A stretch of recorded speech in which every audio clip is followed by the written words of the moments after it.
माँ बाप की एक लौती बेटी थी। उसके माँ बाप ने उसकी शादी बहुत ही धूमधाम से पिंटू कबूतर के साथ की थी। पिंटू कबूतर एक बहुत ही बड़ी कंपनी का मालिक था।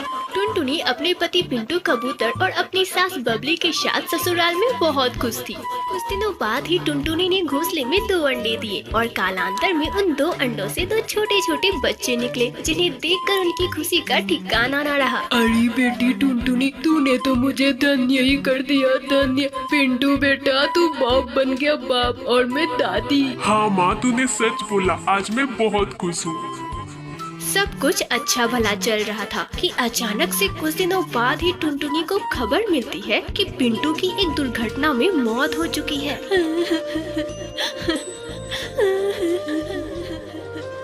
अरे बहू, किसका फोन है? कुछ तो बोल बहू, क्या हुआ, क्यों रो रही है? माँ जी सब खत्म हो गया, माँ जी सब बर्बाद हो गया। पिंटू जी की एक तेज तूफान आ जाने के कारण मौत हो गई, माँ जी। अरे बहू, तुझे गलत जानकारी मिली है, कोई तुझसे मजाक कर रहा होगा। ला दे फोन, मैं बात करती हूँ। बबली टुनटुनी के हाथ से फोन ले लेती है। क्या बात है कालू, क्यों तू टुनटुनी को ऐसे परेशान कर रहा है? और क्या बोला तूने बहू से? आंटी जी, ये बात सच है, पिंटू की मौत हो चुकी है। यह बात सुनकर बबली रोने लग जाती है और पूरे घर में उदासी छा जाती है। समय बीत जाता है और धीरे धीरे अब बरसात का महीना भी शुरू हो जाता है। रोज तेज तूफान और बारिश होने लगती है।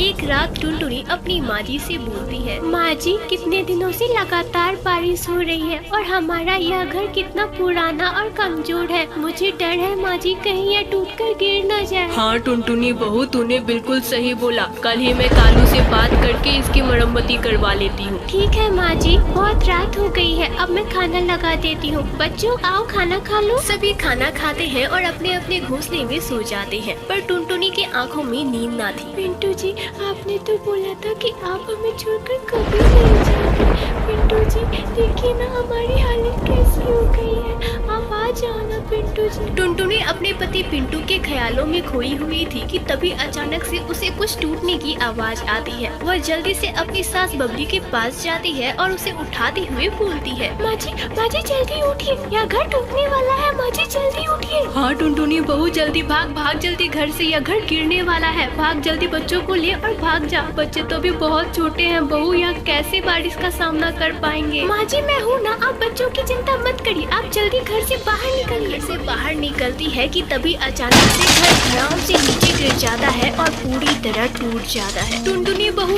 कहाँ हो टुनटुनी बहू? माँ जी मैं यहाँ हूँ। टुनटुनी और उसके दोनों बच्चे सुरक्षित थे। टुनटुनी ने अपने दोनों बच्चों को टोकरी में ले लिया था और वह किसी तरह उड़ रही थी। उसके बाद सभी लोग कालू कौवे के घर पर जाते हैं। अरे कालू बेटे, हमारा झोपड़ी टूट गया है बेटा, हमारे पास अभी कहीं भी रहने की जगह नहीं है, क्या हम लोग यहाँ पर रह सकते हैं बेटा? अरे नहीं, मेरे पास बिल्कुल भी जगह नहीं है और मेरी झोपड़ी भी बहुत कमजोर है। चलो जाओ यहाँ से। अरे बेटा, ये कैसे बोल रहे हो तुम? मेरा बेटा तो तुम्हारा कितना अच्छा दोस्त था बेटा। अरे ओ बुढ़िया, वो मेरा कोई दोस्त नहीं था, मैं तो बस उससे पैसे ठगने के लिए उसके साथ रहा करता था। हाँ, चल भाग यहाँ से, मेरी झोपड़ी में तुम लोगों के लिए कोई जगह नहीं है, निकल यहाँ से। क्या बोला तूने? तू सिर्फ पैसे के लिए मेरे पास था? आवाज सुनकर टुनटुनी और बबली दोनों ही पीछे पलटकर देखते हैं तो उनकी खुशी का ठिकाना नहीं रहता है। बेटा, मेरा बेटा आ गया, मेरा बेटा वापस आ गया। पिंटू जी आप आ गए। हाँ टुनटुनी, मैं आ गया। माँ, तेरा बेटा आ गया, अब तू खुश है ना? अब चल जल्दी, बारिश बहुत ज्यादा है, चल कहीं सुरक्षित स्थान पर चलते हैं। पिंटू कबूतर टुनटुनी बबली और दोनों बच्चों को अपने साथ लेकर एक बहुत बड़े घर में जाता है और उसे अपनी सारी कहानी बताता है कि कैसे उसकी मदद एक बुलबुल ने की। माँ, ये बुलबुल है और इसी ने मेरी जान बचाई। माँ, मैं समुद्र में बहता हुआ इसी के घर के किनारे पहुँचा तो इसने मेरी देख रेख की। मैं तो कई महीनों तक होश में ही नहीं आया माँ, और जब मैं होश में आया तब आप सभी के पास दौड़ा चला आया। बबली और टुनटुनी ने बुलबुल को शुक्रिया किया। उसके बाद पिंटू कबूतर अपने परिवार के साथ फिर से हंसी खुशी रहने लग जाता है। तो फ्रेंड्स, यदि हमारी आज की कहानी, क्या आप बता सकते हो कि पिंटू कबूतर की मदद किसने की थी? आप अपना आंसर हमें कमेंट में बताना मत भूलिएगा। और यदि वीडियो पसंद आए तो हमारे चैनल को लाइक